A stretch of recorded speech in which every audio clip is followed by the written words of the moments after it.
তো আজ new market এসে এমন কিছু হয়ে যাবে আমি একদমই আশা করতে পারিনি। তো চলো তোমাদেরকে শুরু থেকে বলি। তো আজ ছিল রোজার 8 নম্বর দিন। তো ঘুম থেকে উঠে সবার আগে আমি মুখ ধুয়ে সেহরিটা করে নিই। তো সেহরি করার পর আমি চলে যাই নামাজের জন্য। নামাজ পড়ে আমি চলেও আসি রুমের দিকে।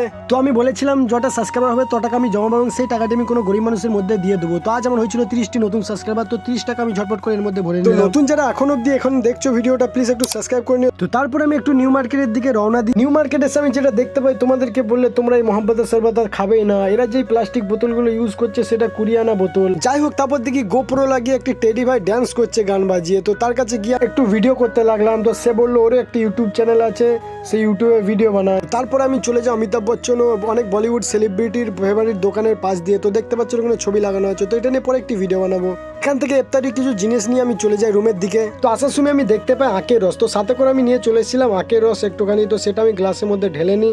তো এই চিকু মানে যেটাকে আমরা সফেদা বলি, তো এটা ছিল খুবই মিষ্টি। যাই হোক, আমি এটা খাচ্ছি। তোমরা সাবস্ক্রাইব করে দাও পরের ব্লগের জন্য। Thank you.